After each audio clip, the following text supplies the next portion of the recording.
ধর্ম ইসলাম ধর্ম হেয়ে থুইয়া তুই সেরি একটা হিন্দু ছেলের কাছে তুই কোন কোন স্বার্থে এর মধ্যে কি স্বার্থ দিয়ে দেখছো এর বাড়ি নাই ঘর নাই থাই আশ্রয় নেই হেয়ের মধ্যে তুই গ্রামের একটা মাইয়ে তুই কোন এটা আইলে এখানে আইতে চাও কোন কোন এর মধ্যে কি স্বার্থটা দেখছো তুই কদি আমি শুনি আমি জানারাম আমি তো শুনে আমি তো চাইছিলাম যে একদিন যাবো কিন্তু আমি সময় পাইনি এই সময়ের কারণে আমি যাইতে পারিনি অগবাড়ি আর মা বাপ নাই আমার ওই বিকি আমি তো মুসলমান ও মুসলমান আমি মুসলমান এই হিসেবে আমি কথা বলতে আছি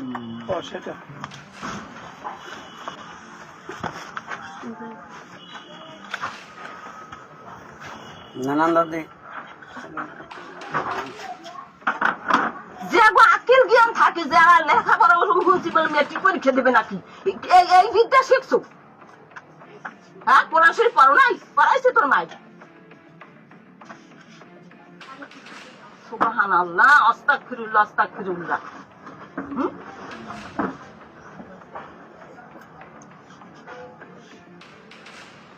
আমি কি স্বার্থ তুই দেখে এখানে আইতে চাও আমি এই কথাটা কথা যে আমি এই স্বার্থের জন্য আমি এখানে আইতে চাই স্বার্থটা কি আছে এই যে আমি তুমি এই জিনিসটা তুই দেখতে এখানে আইতে চাও জাহান নামের রাস্তা তো খারাই রয়েছে এটা তো খালি রয়েছে এরপর তুই এখানে এই পুরীতে তুই কি জিনিসটা দেখতে এখানে আইতে চাও এই কথা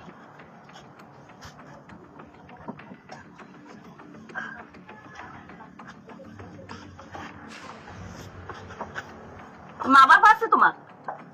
হ্যাঁ কই হ্যাঁ মা বাপ কই আর মা বাপ খবর দেন কি নাম্বার কইতে পারে না ও নাম্বার কইতে পারে না পায় না ইচ্ছে করি নাম্বার